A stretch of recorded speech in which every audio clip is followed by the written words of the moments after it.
Hello दोस्तों, नमस्कार। आप सभी का आर्यू मान्यूसी पर स्वागत है। मैं आप सभी से व्यक्तिगत रूप से नहीं मिल सकता।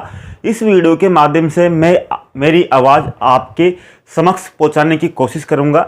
जैसा कि आप जानते हैं कि परीक्षा को पास करने का कोई शॉर्ट तरीका नहीं है। जिसने मेहनत की है वो 100% पास होगा, अगर पेपर लीक नहीं हुआ तो। यानी कि अब आपका 30 जुलाई का जो पेपर है वो उसकी लीक होने की संभावना तो बिल्कुल भी कम है, यानी कि होगा नहीं, क्योंकि जो मुख्य आरोपी है इधर उधर भागते फिर रहे हैं अभी, तो उनमें डर बैठा हुआ है, तो वो अब लीक होने की संभावना तो बहुत कम है।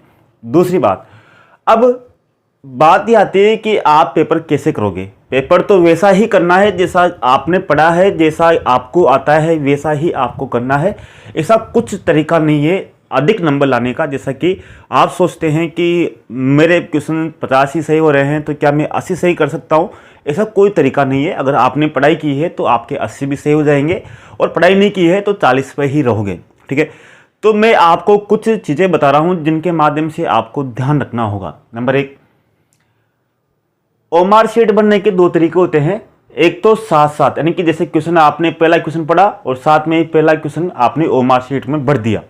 ये तरीका लगभग 10 से 15% अभ्यर्थियों का होता है। ठीक है, एक तरीका ये होता है। दूसरा तरीका होता है कि आप पेपर पे जो आंसर है पूरे किस पेपर को पढ़ते हो और उस पेपर के ऊपर ही आंसर लगाते हो। यानी कि आंसर लगाने के बाद में फिर जैसे मान लीजिए आपके 100 क्वेश्चन है, 100 क्वेश्चन में से आपने 60 क्वेश्चन पर आंसर लगाए और फिर 60 क्वेश्चन को आपने ओमार शीट में भर लिए। ठीक है, ये सबसे अच्छा तरीका है, सबसे बेस्ट तरीका यही है। लगभग 80% अभ्यर्थी यही करते हैं। ठीक है, और उसके बाद में फिर 40 क्वेश्चन बचे तो 40 क्वेश्चन को फिर पढ़ते हैं आप दोबारा। 40 क्वेश्चन को फिर दोबारा पढ़ते हैं, तो पढ़ने के बाद में 40 क्वेश्चनों में से फिर आप मान लीजिए 10 क्वेश्चन और करे आपने ओमार शीट में, फिर आपने 30 क्वेश्चन को फिर पढ़ाए, फिर आपको कहीं ना कहीं से आपको कुछ सुराग लग गया कि ये इसका आंसर ये हो सकता है, तो इसका आंसर इस तरह से आप 80 क्वेश्चन इस तरह से कर लेते हो। ऐसा नहीं है कि आपने 100 में 60 क्वेश्चन किए, 60 क्वेश्चन आपने पेपर में ही कर रखे हैं, फिर उसके बाद में 40 क्वेश्चन बचे, फिर 40 क्वेश्चन को फिर आप पढ़ते हो। यानी कि आपने 60 क्वेश्चन ओमार शीट में नहीं किए, उसके बाद में 40 क्वेश्चन फिर बचे और 40 क्वेश्चन को फिर आपने पढ़ा, फिर पढ़ने के बाद में फिर उसके सबके बाद में आप ओमार शीट भर रहे हो, तो ये सबसे बेकार तरीका है। ठीक है, और सबसे बेस्ट तरीका यही है कि 60 क्वेश्चन पहले किए उनको ओमार शीट में कीजिए, उसके बाद में 40।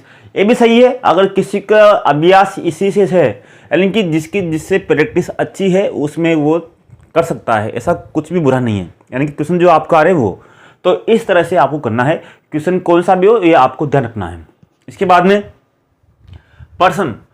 पर्सन करने का जो तरीका रहेगा आपका, तो उसमें आपको 2 चीज़ें देखनी है, क्योंकि मैं आपको नंबर नहीं बढ़वा सकता। नंबर आपको बढ़ाने सिलेक्शन आपको लेना है, लेकिन आपको मोटे तौर पर कुछ 2000 क्वेश्चनों का फायदा हो सकता है, तो उस पर आपको ध्यान देना है। कौन कौन से पे?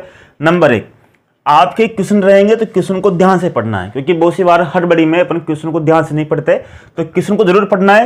पीछे आपको देखना है कि नहीं है नहीं है, इस पर जरूर ध्यान रखना है, क्योंकि बहुत सी बार अपन पूछता है कि नहीं है वो है, उस पर जरूर आपको फोकस करना है। तो उस पर आप चाहो तो पेन से एक पीछे अंडरलाइन भी कर सकते हो कि नहीं है पूछ रहा है, आप जल्दीबाजी में है पर उस पर आप सही उस पर कर सकते हो। ठीक है, और जो क्वेश्चन मान लीजिए आपके, जैसे मान लीजिए आपको 100 में से 60 क्वेश्चन आ गए, अब बचे आपके 40 क्वेश्चन जो आपको नहीं आ रहे, तो 40 क्वेश्चनों की आपको उसका अंग्रेजी संस्करण में देखना है, यानी कि अंग्रेजी में उसको पढ़ना है, और अंग्रेजी में पढ़ने के बाद में फिर आपको देखना है कि इसका आंसर क्या हो सकता है। अब बात आती है कि क्वेश्चन कितने करें। क्वेश्चन कितने भी कर सकते हो, यानी कि पेपर के ऊपर डिसाइड करता है, कोई नहीं कह सकता कि इतने क्वेश्चन उस पेपर में करने हैं, ऐसा कोई तरीका नहीं है।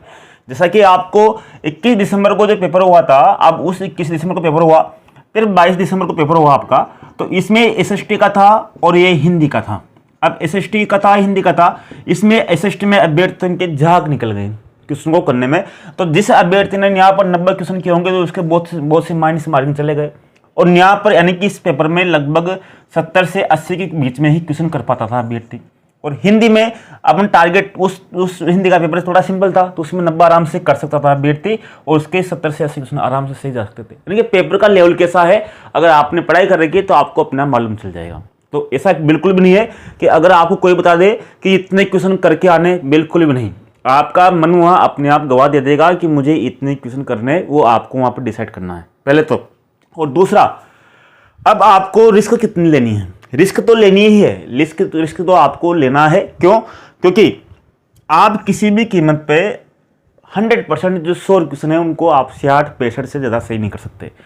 आपको रिस्क यानी कि जैसे कि मान लीजिए कोई क्वेश्चन आपके समक्ष है और उसके ए बी सी और डी ऑप्शन है, और A B C D option में से आप निश्चित रूप से आप ये बोल सकते हो कि इसका सी ऑप्शन नहीं है और बी ऑप्शन नहीं है, दोनों में से एक होगा, तब आपको ऑप्शन जो लेना है, क्या लेना है, रिस्क लेना है। फिर दोनों में से आपको उस पर रिस्क यानी गोला करना है, ठीक है।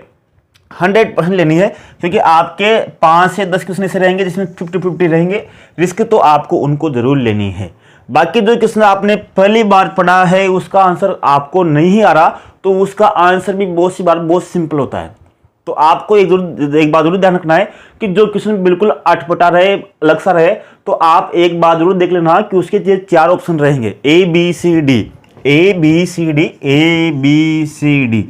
अब 4 ऑप्शन में से आपको ये देखना है कि 4 ऑप्शन में से किसी ऑप्शन में कोई सिलेबस का कोई टॉपिक तो नहीं है। क्वेश्चन अटपटा है, क्वेश्चन पहली बार पूछा गया है, कभी आपने नहीं पढ़ा, लेकिन 4 ऑप्शन में आपको देखना है कि इनमें से किसी में सिलेबस का कोई बिंदु है क्या। जैसे मान लीजिए आपके सिलेबस में राज सिंह है, मान सिंह है, और तीनों अलग अलग हैं, और अलग अलग पूछ रखे हैं आपके, और तीनों में अलग अलग है। एक में जो आपके सिलेबस का इतिहास का मान लीजिए, जैसे मान लीजिए आपकी सभ्यताएं हैं, सभ्यताएं आपकी 4 सभ्यता है, कालीबंगा, हाड़, गणेश्वर, जो आपकी 4 सभ्यता है, और आपके 3 ऑप्शन में अलग सभ्यताएं दे रखी है। तो आपकी एक सभ्यता उसमें देखिए, उसमें सही करना है आपको, भाई ये सही है इसका, इससे भी कर सकते हो आप तुक्का लगा के।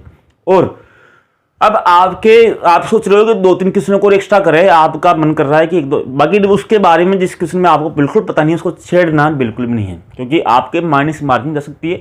अगर फिर आपको किसी क्वेश्चन को छेड़ना है तो आप एक काम और कर सकते हो कि आपको अगर तुक्का लगाना है तो अंग्रेजी के क्वेश्चन पर तुक्का लगाना है, ठीक है। आपसे बोल रहा हूं, अगर आपको तुक्का लगाना है तो हिंदी के प्रश्न में लगाना, यानी कि अंग्रेजी का प्रश्न संस्करण देखना है, और संस्करण देखने के बाद में फिर उस पर ही आपको क्वेश्चन पर तुक्का लगाना है। कैसे लगाओगे, जैसा कि बहुत सी बार क्या होता है कि हिंदी का जो ऑप्शन रहता है ए बी सी डी, जैसा कि ए बी सी डी, तो हिंदी के जो ऑप्शन रहते हैं वो तो बिल्कुल छोटे छोटे रहते हैं, ठीक है। अब बहुत सी बार जब उनका ही अंग्रेजी में अनुवाद करते हैं तो वो ऑप्शन बहुत लंबे हो जाते हैं, बहुत सी लाइन लंबी हो जाती है अंग्रेजी में, बहुत से वाक्य रहते हैं जो इंग्लिश में ज़्यादा ट्रांसलेशन होते हैं। तो अगर आप अंग्रेजी में देखना, अगर आपके अंग्रेजी में जैसे मान लीजिए क्वेश्चन में A B C D 4 option है, तो एक ऑप्शन का लाइन इतनी लंबी है, बी की इतनी लंबी है, सी की इतनी है, डी की इतनी है, तो इस पर आप रिस्क लेना, बिल्कुल इस पर रिस्क जरूर लेना।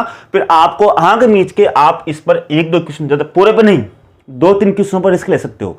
2-3 क्वेश्चनों पर फिर आप बी पर कर देना, राइट। ये बिल्कुल 100% आपका सही रहेगा। 2-3 क्वेश्चनों पर आप जरूर रिस्क ले सकते हो। जो क्वेश्चन आपको बिल्कुल नहीं आ रहा, तो जिसकी लाइन अंग्रेजी के ऑप्शन में बिल्कुल लंबी रहेगी उस पर आप रिस्क ले सकते हो, तो वो आपका बिल्कुल सही आंसर रहेगा। 2-3 क्वेश्चन इस तरह से कर सकते हो, ठीक है।